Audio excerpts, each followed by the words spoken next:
Good afternoon. I'm Shawn Yao, and this is One News Now.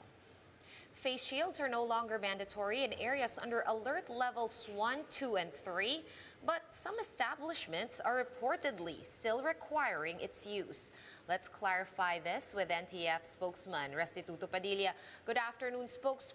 There's been conflicting statements from officials on the matter of face shields. To clarify, are establishments in any areas, alert level 1, 2, 3, 4, or 5, allowed to decide on whether or not to require face shields? Sean?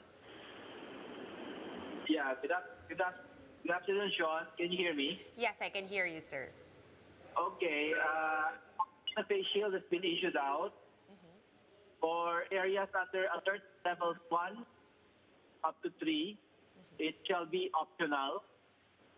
For alert level 4, it shall be at the discretion of the LGU or the private establishment in the area, depending on the number of cases. And for alert level 5, it will become mandatory again.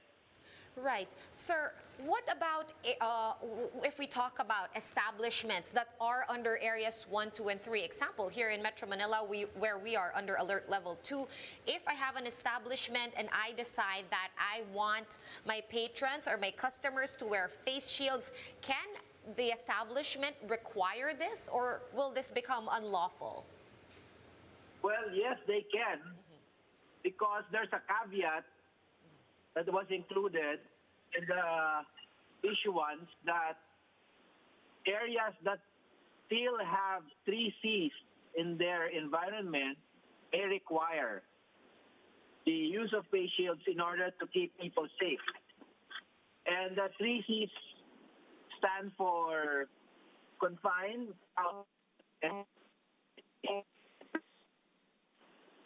Right. Hello. Hi, Spokes. Can you still hear me? yes, I can. Yeah. All right. Can you hear me? Yes, I can hear you. It was a little bit choppy. So there is a caveat. So any establishment, any private establishment can still require face shield use regardless of what alert level status they are in. Did I get that right? Yes. For as long as the 3 Cs exist, and this means the area exhibits close contacts, it's crowded, it's confined, and the risk of passing the virus is high, yes, they can keep their clients safe by allowing them or compelling them to use face shields. Right. Oh, sir, what then happens in public transportation? It was pretty clear that face shields are not mandatory for commuters, but given that you said that if the 3 Cs are present, we should still wear face shields, I am going to assume that public transportation, especially in the last couple of weeks, or just here even in Metro Manila, they have been quite crowded. So will, That's right. The operators of these public utility vehicles, will they also have the discretion to require face shield use among commuters? Well, they can, but some of the transportation companies have been requested to provide for adequate ventilation by opening some of their windows so that the ventilation requirement happens. All right, so For other areas that have reliable filtration system, like aircraft and other establishments that employ a level of filtration in the environment that is better than normal, then they can dispel with the use of face shields. Right, so a lot of discretion is to be employed with this new policy. And would you say then, Spokes, that to err on the side of caution, should we all just bring face shields in our bags or in our cars, even if we are in an area under alert level 1, 2, or 3? Yes, I would recommend that we still carry it along with us so that if we enter into areas that exhibit the 3 characteristics that we mentioned, we can still use it. And as you mentioned, it is better to err on the side of caution for everybody. All right, one other clarification, spokes. Certain cities in the country have already done away with the mandatory use of face shields. This was even before the issuance of the guidelines. I'm, of course, referring bluntly to Davao City and Iloilo City, both of which have made the use of face shields just optional, even weeks before the president announced it very late Monday night. Will local chief executives have the discretion also to, mandate the use of face shields as, the case permits or as the case calls for? Sorry, I didn't get the question. You were responding. Right. Let me ask again. Certain cities in the country, we have Davao City and Iloilo City, they've already done away with the mandatory face shield use even before the announcement of the president that there would be no need for face shields under alert level 1, 2, or 3, which just happened Monday night. So having said that and taking or going with that precedent, will local chief executives, meaning mayors, will they be allowed to make the call on whether or not to require face shields in their localities? Yes, most LGUs maintain a certain degree of autonomy, and they, knowing the situation on the ground better than the national government, may, at their discretion, still require the use of additional protective equipment in order to keep everybody safe. But they do not have the power to remove that use. Am I getting this correct? Come again?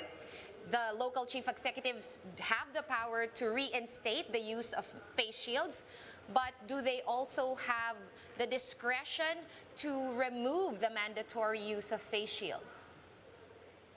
Yes, they the degree of autonomy of the based on the situation that they have on the ground, since they are assumedly knowledgeable of what's happening in their areas better than the national, may initiate certain steps or certain provisions that they may make mandatory or optional depending on the situation on their areas. All right, thank you so much for taking the time to clear out these issues for us. NTF spokesperson Restituto Padilla on the line. Thank you so much, sir.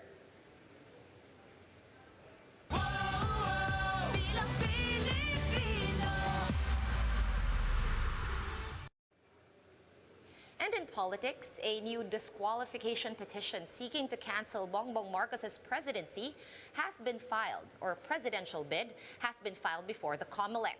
To tell us more, we have Faith Del Mundo reporting to us live from Quezon City. Hi, F. What are the merits of this new petition? Is it similar to the ones that came before? Yes, Sean, the group composed of martial law victims, religious, and youth right advocates cites Bongbong Marcos' tax conviction as a ground of disqualification in the elections. This is the latest in the string of petitions lodged against the former senator's presidential bid. The group was led by CARMA, or the Campaign Against the Return of the Marcoses in Martial Law. Their legal counsel, attorney Howard Calleja, said Bongbong Marcos had been found guilty of violating the National Internal Revenue Code. He notes that this carries the penalty of perpetual disqualification from holding any public office, appointed or elective, and to participate in the elections. However, Calleja acknowledged that the Marcos Jr. was allowed to run as senator and as vice president in past elections. Other petitions have noted the crime of moral turpitude involved in Marcos' continuous failure to file income tax returns, to which he was convicted for. This new petition also seeks to disqualify Marcos due to false material representation during his filing of COC. The petitioner said that allowing Bongbong to run may lead to whitewashing and may further worsen historical revisionism at this point. Sean, presidential aspirant Bongbong Marcos has yet to release a statement on this petition, and his camp earlier said that the petition against the presidential aspirant is nothing but trash and that COMELEC has no jurisdiction over the decision of the Court of Appeals on his tax conviction. Sean? All right, thank you so much for giving us that update. Faith Del Mundo joining us live from Quezon City. Senator Richard Gordon has revealed that a lawyer with ties to Malacanang paid a visit to detained Pharmally executives Mohit and Twinkle Dargani. Gordon said a certain attorney Daryl Valles visited the Dargani siblings who have been under Senate custody since the weekend.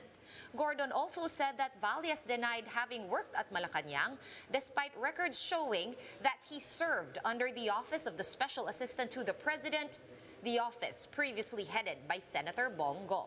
Meanwhile, acting palace spokesman Carlo Nograles confirmed that Valles did in fact work under the Office of the President in the past. Nograles also said that Valles resigned in March and went on to work in an office under the House of Representatives. For more updates, visit News 5, The Philippine Star, and Business World online. Visit our website, onenews.ph, for more in-depth analysis. You can also catch One News on the Signal Play app. Register for a free account at www.signalplay.com and stream One News Live anytime, anywhere. Masks on, wash hands, and stay safe, Philippines. I am Sean Yao. We are One News.